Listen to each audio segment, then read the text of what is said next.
The ancient stars of the Uxary galaxy had witnessed the rise and fall of 100,000 civilizations. They had seen empires bloom and wither like seasonal flowers against the canvas of cosmic time.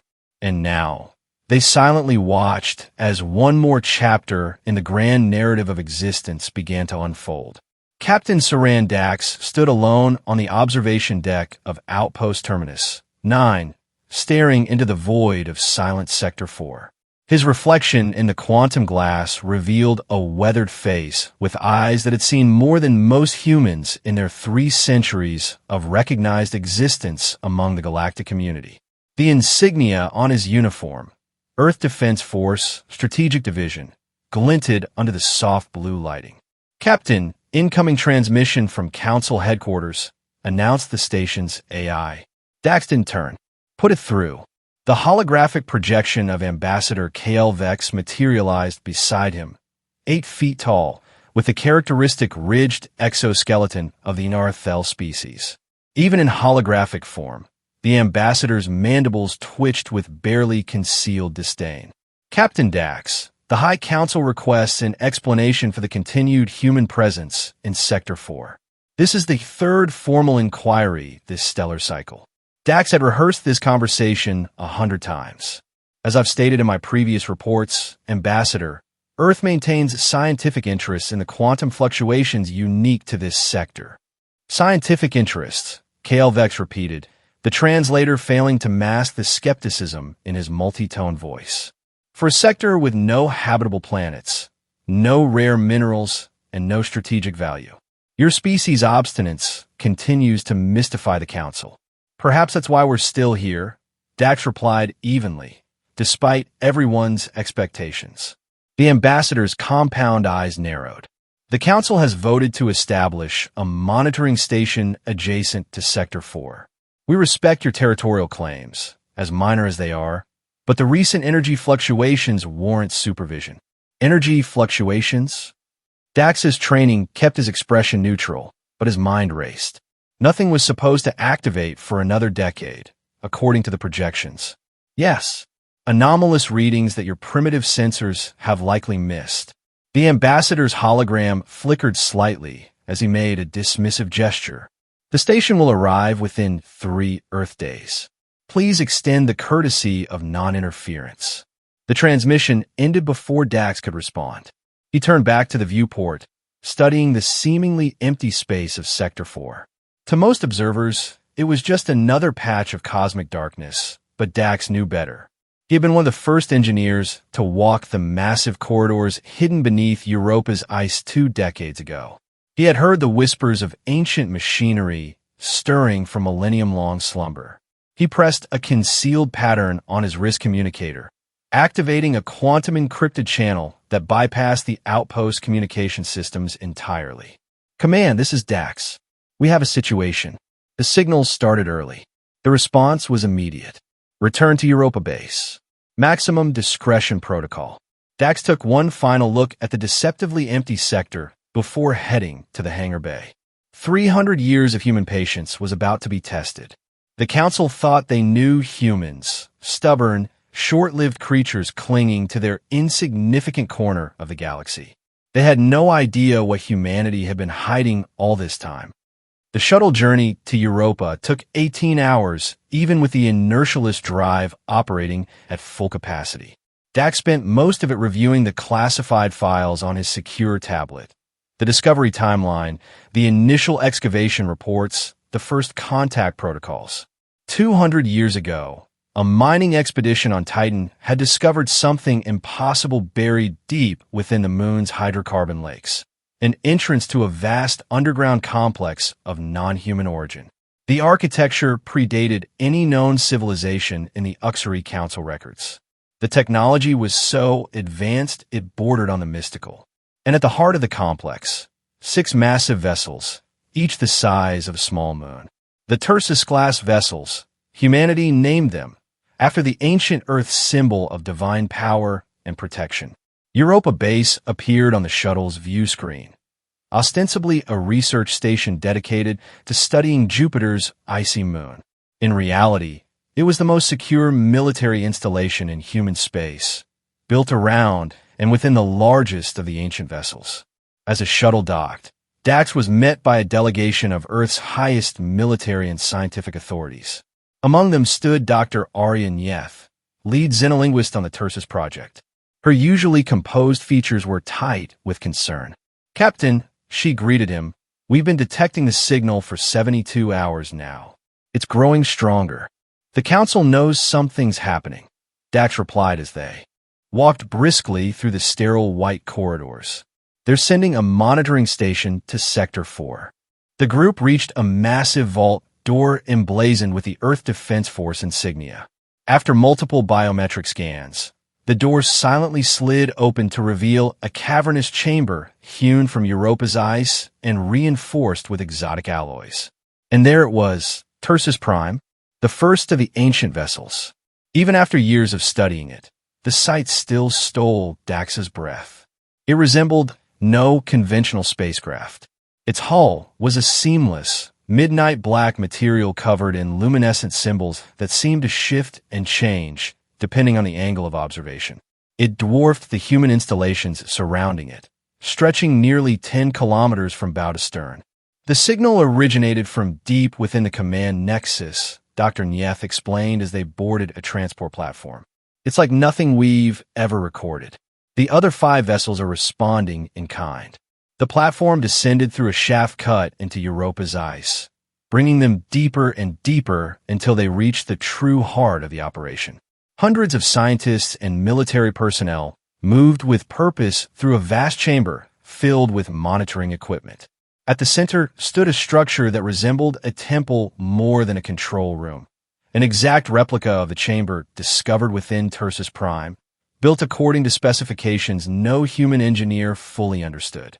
Admiral Chakraborty, commander of Earth Defense, stood waiting for them. "Captain Dax, glad you made it. The situation has escalated. The Council's not just sending a monitoring station anymore. They're dispatching a full diplomatic entourage, including representatives from 17 elder species." "They're that concerned?" Dax asked. "It seems the signal we detected was heard throughout the galaxy," Dr. Nyeth interjected. "Some of the elder species are calling it the Judgment Tone. According to our intelligence, there's panic in several quadrants. What exactly is the signal saying?" Dax turned to face the replica temple.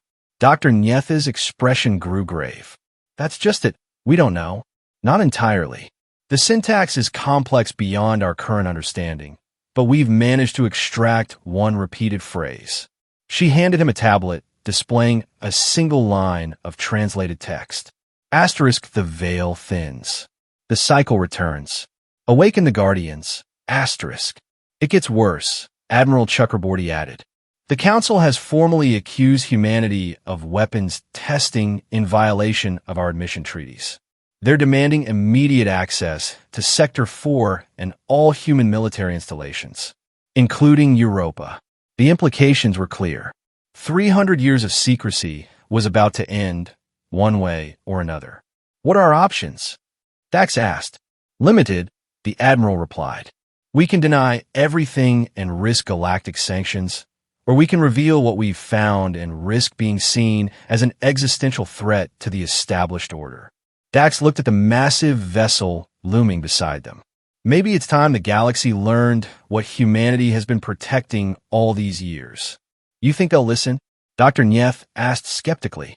"No," Dax admitted, "but they'll have to watch." The Council chamber on Axiom Prime was a marvel of galactic architecture, a perfect sphere suspended in the void, its transparent walls offering an unobstructed view of the swirling nebula beyond. Within, tiered seating accommodated representatives of over 3,000 species, arranged according to their civilization's age and influence. Humanity's seat was near the bottom, relegated to the circle of emergent species, those with less than 1,000 years of recognized interstellar history. Captain Dax stood alone in the central speaking platform, a solitary human figure surrounded by the assembled might of the Uxery Galactic Council. The air was thick with tension and unspoken accusations. High Counselor Vaxtal, a member of the ancient Zir Collective, spoke first. His voice, translated through the chamber's systems, echoed with the weight of a civilization that had explored the stars when humans were still fashioning stone tools. Captain Dax of Earth, you stand before this council to answer grave charges. Unauthorized weapons testing in protected space. Concealment of pre-council artifacts. Interference with communications across 17 sectors. How does humanity plead? Dax squared his shoulders. High Counselor, esteemed representatives, humanity pleads neither guilty nor innocent. We come instead with a revelation and a warning. Murmurs rippled through the assembly. 48 hours ago, your monitoring stations detected a signal from Silent Sector 4, a signal that caused panic among the elder species. You assumed humanity was responsible. Dax paused. You were partially correct. He activated a holographic projector embedded in the speaking platform. Above him, a three-dimensional map of the Sol system appeared, focusing on the moons of Jupiter and Saturn. 200 years ago, before our formal introduction to the galactic community, humanity discovered something beneath the surfaces of our system's outer moons. Something ancient. Something sleeping. The hologram zoomed in on Europa, its icy surface becoming transparent to reveal an enormous vessel nestled within. The Tursus-class vessels, Dax announced. 6 warships of unknown origin, each larger than Earth's moon, constructed using technology that predates the formation of this council by at least 70,000 years. The chamber erupted in chaos. Representatives shouted questions and accusations in hundreds of languages simultaneously, overwhelming the translation systems. High Counselor Vaxtol raised a hand, commanding silence. You claim to have discovered these weapons, yet the signal bears hallmarks of technologies lost before your species had even developed written language. Explain this contradiction, human. We didn't build them, Dax replied simply, but they listened to us. He activated another control, and the hologram shifted to a live feed from Europa. The ice surface was fracturing, massive sections moving aside like pieces of a puzzle rearranging themselves. And then, rising from the depths, emerged Tursus Prime. Even through the holographic projection, its scale was breathtaking. As it ascended, ice and water cascaded from its midnight hull, revealing intricate patterns that glowed with internal light. The vessel did not resemble conventional spacecraft. It was closer to a living cathedral, its architecture both organic and geometric, beautiful and terrifying. The council chamber fell into absolute silence as representatives of the most powerful civilizations in the galaxy watched in stunned disbelief. Humanity did not create these vessels. Dax continued into the silence. When we found them, they were dormant, unresponsive to all stimuli. For decades, our best minds studied them, trying to understand their purpose and origin. It wasn't until 20 years ago that we made a breakthrough. The hologram shifted again, showing a human research team entering a chamber deep within Tursus Prime. At the center stood a crystalline structure resembling a neural network. We discovered that these ships respond to specific brainwave patterns, patterns that, for reasons we still don't fully understand, are uniquely compatible with human neurophysiology. They weren't built by us, but they were waiting for us. Suddenly, every AI system in the council chamber crashed simultaneously. The lights flickered, and the hologram vanished, replaced by a new projection that seemed to emanate from the air itself. It showed Tursus Prime fully emerged from Europa, suspended above the moon's cratered surface. Its hull was now alive with symbols and patterns that flowed like liquid light. And it was not alone. 5 more vessels of similar design were rising from different moons across the Sol system, from Titan, Enceladus, Callisto, Ganymede, and Io. Then, from the vessels, came a transmission unlike any heard before. It bypassed all communication systems, manifesting directly in the minds of everyone present. It wasn't a language as much as it was raw concepts imprinted directly onto consciousness. Asterisk, Guardians awakened. The Devourer approaches. The ancient covenant is remembered, Asterisk. As suddenly as it began, the transmission ended. The council systems rebooted and normal lighting returned. But the atmosphere in the chamber had fundamentally changed. Fear hung in the air like a physical presence.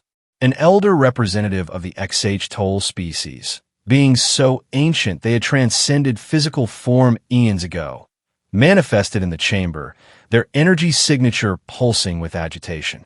The judgment tone they intoned, their translator struggling to convey the complexity of their communication. It is as the old text warned. The cycle has begun again. What cycle? Dax demanded. What is coming? The elder's energy form flickered. The devourer. The end of all things. The reason why, despite millions of years of evolution, no civilization in this galaxy has ever achieved true immortality. It returns, as it always has, to reset the cosmic board. High Counselor Vaxtol turned to Dax, his ancient features showing genuine fear for the first time. Human, what have you awakened? Not what? Dax corrected. Who? And they've awakened to protect us all. The galactic media called it the Europa Revelation. Within days, the carefully constructed hierarchy of the Uxery Council had been thrown into chaos. Species that had dominated interstellar politics for millennia were suddenly seeking alliances with humanity, while others called for Earth's immediate quarantine. Humanity's status changed overnight from tolerated newcomers to focal point of cosmic anxiety. Meanwhile, the 6 Tursus vessels had taken position at the edge of the Sol system, forming a perfect hexagonal formation. They remained silent, responding to no communication attempts except those initiated through the specially constructed interface on Europa, where Captain Dax and Dr. Nyeth worked frantically to understand what was happening. The neural interface is stabilizing, Dr. Nyeth announced, studying the readings from the crystal matrix they'd extracted from Tursus Prime's command center. The translation algorithms are beginning to recognize patterns. Dax stood before the pulsing crystal, its light casting long shadows across the chamber. Have we determined what the Devourer actually is? Not precisely, she replied, but the ship's archives contain references to a cosmic entity, or perhaps a natural phenomenon, that periodically sweeps through galaxies, consuming all advanced life forms. According to these records, it's happened at least 7 times before in the Uxery galaxy alone, and these ships were built to stop it. Not exactly. Dr. Nyeth's expression was troubled. They were built to preserve knowledge across the cycles, to ensure that something survived. The Tursus vessels are not primarily weapons. They're arcs. A technician interrupted them. Captain, we're detecting a massive distortion at the galactic rim, moving inward. The Council has issued a galaxy-wide alert. Holographic displays activated around them, showing a region of space near the edge of the Uxery galaxy. At first, there seemed to be nothing unusual, just stars and the vacuum between them. Then, as they watched, a section of space simply disappeared, not exploded or collapsed. The stars didn't go supernova or blink out. They, along with the space they occupied, ceased to register on any instruments, leaving an expanding area of nothingness. It's here, Dax whispered. The Devourer. Captain, another technician called.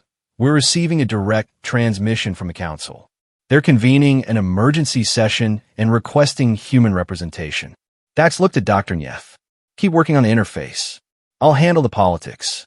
The emergency council session was held virtually, with representatives joining from across the galaxy. The usual formalities were abandoned in the face of existential crisis. The phenomenon is advancing at approximately 1 light-year per Earth day, reported the science director of the Miran Cooperative. At its current trajectory, it will reach major population centers within 3 months and the galactic core within a year. Can it be communicated with? Asked a representative from the Coalition of Free Worlds. It shows no response to any transmission on any frequency, replied the science director. It appears to be a natural process rather than a sentient entity, like a wave of cosmic deletion. High Counselor Vaxtol turned to Dax's holographic projection. Captain, the Council formally requests humanity's assistance. The Tursus vessels represent technology beyond our current understanding, and they were clearly designed to address this threat. Dax had never imagined he would hear those words from the haughty Zir leader. High Counselor, humanity stands with the galaxy against this threat. However, we're still learning how to properly interface with the vessels. They respond to human neural patterns, but establishing meaningful control is proving difficult. Not control came a new voice. An ancient being known only as the Archivist floated forward, its body a swirling mist of consciousness contained within a field of pure energy. The old texts speak of communion, not control. The vessels were designed to work with their guardians, not for them. Guardians? Dax asked. Yes, the Archivist continued. The first War Keepers, the original builders of the Tursus vessels, created them as a last resort against the Devourer cycle. But the vessels were never meant to be controlled by force of will. They require partnership. Dax thought of the whispers he'd heard while working inside Tursus Prime. Not words exactly, but impressions, emotions, purpose. I believe I know what needs to be done, he said finally. But I'll need resources and time. Time is the one resource we cannot provide, Vaxtol replied grimly. The Devourer approaches, Captain Dax. Whatever you plan to do it quickly. Back on Europa, preparations were underway. The crystal neural interface had been moved to the central chamber of Tursus Prime, reinstalled in its original housing. Technicians and scientists scrambled to interpret the ancient vessel's responses as it hummed with increasing energy. Dr. Nyeth met Dax at the entrance to the command nexus. The crystals reached full resonance, she reported. But there's a problem. The interface requires a direct neural connection. Not just temporary communication, but a permanent link. You mean someone has to physically connect to the ship's consciousness, Dax stated. She nodded. Grimly. The process appears irreversible. Whoever connects becomes part of the Tursus network permanently. Dax stared at the pulsing heart of the ancient vessel. Then it has to be me. I've had the most exposure to the ship's systems. I've heard its voice since the beginning. Saran, you don't have to do this, Dr. Nyeth argued. We can find another way. There is no other way, and there's no time, he replied. The Devourer has already consumed 3 star systems. Billions are fleeing as we speak. His decision made, Dax underwent the final preparations. Medical teams fitted him with neural amplifiers designed to facilitate the connection process. Military officials recorded his final orders and recommendations. And Dr. Nyeth, in a moment of privacy, pressed a small data crystal into his hand. A record of humanity, she explained softly.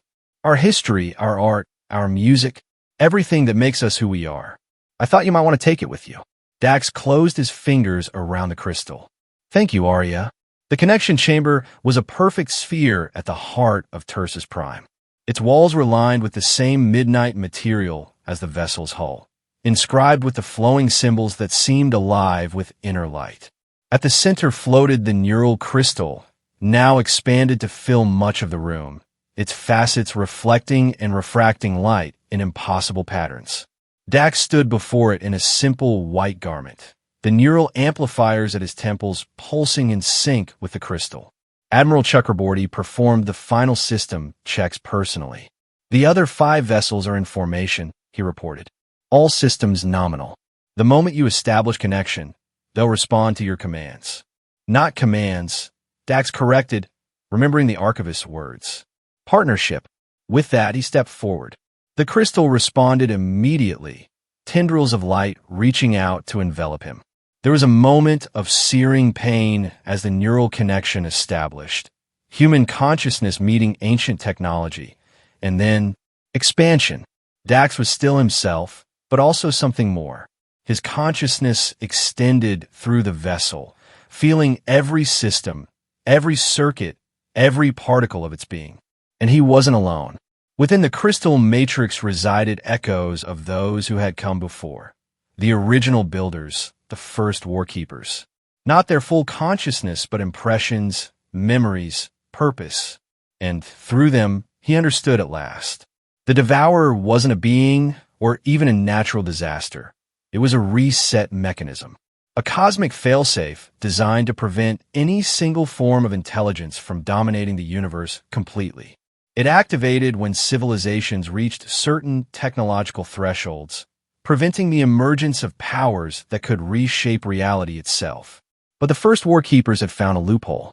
Instead of fighting the inevitable cycle, they had built vessels that could survive it, preserving knowledge, culture, and life itself in pockets of protected spacetime. They hadn't been trying to stop the Devourer. They had been trying to ensure that something remained afterward. And now, connected to the ancient network, Dax understood how to activate that protection. His consciousness extended through all 6 vessels simultaneously. They responded, their systems fully awakening for the first time in 100,000 years. The symbols on their hulls blazed with inner fire as they shifted formation, aligning themselves with cosmic coordinates only they could perceive.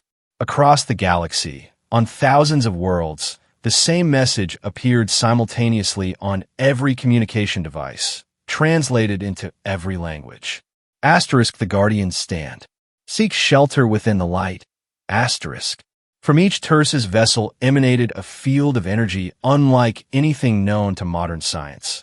Not a weapon, but shield.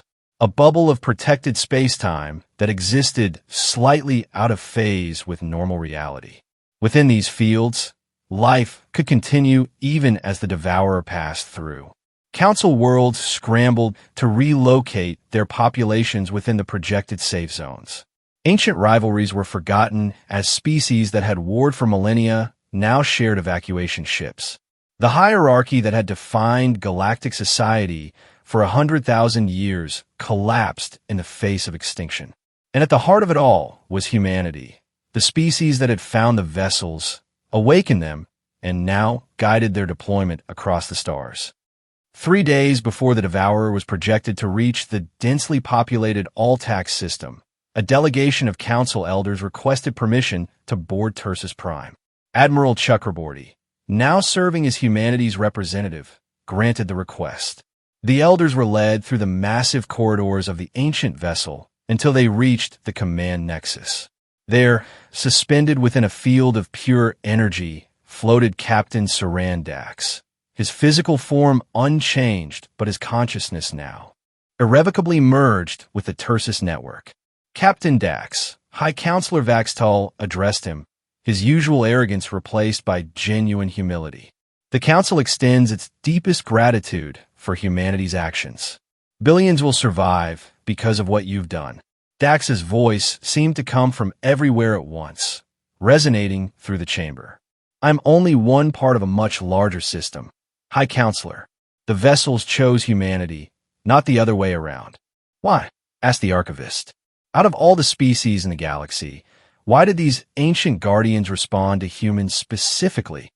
Dax was silent for a moment, communing with the echoes of the first warkeepers. Because of what we are, he finally responded. Young but resilient, technologically capable but still connected to our instincts. And most importantly, because we understand impermanence. Apelmanos. Vaxtal repeated, confused. Your civilizations measure time in millions of years, Dax explained. You've forgotten what it means to be transient. Humans live brief lives, a century at most. We're born knowing we will die. That perspective makes us uniquely suited to understand the cycle. The Archivist's energy form pulsed with understanding. The Tersis vessels were never meant to defeat the Devourer, were they? No, Dax confirmed. They were designed to preserve what matters most through each cycle, so that life and knowledge can begin again. Not victory, continuation. Vaxtal stepped forward. How long have your people kept this secret? These vessels could have given humanity control of the entire galaxy. Dax's form shimmered, and for a moment, his human features became more distinct. We didn't hide them from you. You simply never noticed us building our future in silence. And after the Devourer passes, asked another elder, what becomes of the galactic order? That will be for all surviving species to determine together, Dax replied. The cycle isn't just destruction, it's renewal, a chance to build something better. As the delegation prepared to depart, the Archivist lingered. There's one more question, Captain. The first warkeepers, who were they? Dax's consciousness extended through the vessel's archives, accessing memories older than most stars in the galaxy. They were the first civilization to face the cycle and choose preservation over resistance. They understood that the universe itself has rhythms that cannot be broken, only navigated. The 6 Tursus vessels moved through space toward their final positions. As they traveled, they broadcast a continuous signal, not a message of fear, but one of determination. Not a plea for salvation, but a promise of endurance. And as they approached the advancing wall of nothingness that was the Devourer, the ancient symbols on their hulls reconfigured to form words in the oldest language ever spoken in the galaxy. We remember the first fire. The Devourer came, as it always had. Space folded inward. Reality temporarily suspended its own laws, and vast regions of the galaxy simply ceased to exist. But within the protective fields generated by the Tursus vessels, pockets of life continued. Billions of beings from thousands of species huddled together on refugee worlds, watching through specialized sensors as their home systems vanished from existence. For 317 days, the Devourer moved through the Uxori galaxy, consuming nearly 70% of its total volume. And then, as mysteriously as it had appeared, it departed, moving outward toward the intergalactic void, perhaps toward another galaxy, another cycle. In its wake, it left not destruction but absence, regions where stars, planets, and space itself needed to be reborn. And in the protected zones, life continued. The first council meeting after the passing was held aboard Tursus Prime itself. Representatives of the surviving species gathered in the great hall that had once served as the vessel's bridge. At the center, Captain Dax's consciousness projected a humanoid form, more energy than matter. The cycle has completed, he announced. The Devourer has moved on. Now begins the time of regrowth. What happens now? Asked a representative from a world that had been entirely relocated within one of the protected zones. The Tursus vessels will begin the seeding, Dax explained. They contain the fundamental patterns of reality, the building blocks of stars, planets, and life itself. Over the next 1,000 years, they will restore what was lost. In the galactic order, High Counselor Vaxtel asked, the hierarchy of species? Dax's energy form pulsed. That old system died with the worlds that upheld it. What comes next must be built together as equals. The meeting continued long into the night, with fierce debates about resource allocation, territorial rights, and governance structures. But underlying it all was a fundamental shift, the species that had once dominated. Through age and tradition, now stood shoulder to shoulder with those they had once dismissed. And at the heart of this new reality stood humanity, no longer the newcomers to be tolerated, but the guardians who had preserved life itself. When the council finally adjourned, Dr. Nyeth remained behind. She approached the energy field that contained what remained of Sarandax. Was it worth it? She asked softly. Giving up your humanity to become this? The energy coalesced, forming a more distinct image of the man she had known. I haven't lost my humanity, Arya. I've expanded it. I can feel the echoes of the first war keepers within the system. Their hopes, their sacrifices. They weren't so different from us. In the future, will the Devourer return? Eventually, Dax confirmed. The cycle is eternal. But next time, we'll be ready. The knowledge won't be lost again. As the 6 Tursus vessels began their work of renewal, spreading the seeds of new stars and worlds throughout the empty regions of space, they broadcast a continuous signal. Not a warning or a lament, but a promise, a testament to the endurance of life against the indifference of cosmic time. Asterisk, the fire continues. The Guardians remember. What ends will begin again, asterisk. And throughout the healing galaxy, life turned its face toward the future, changed, humbled, but unbroken. The hierarchy that had defined existence for 100,000 years had been swept away, replaced by something new and untested.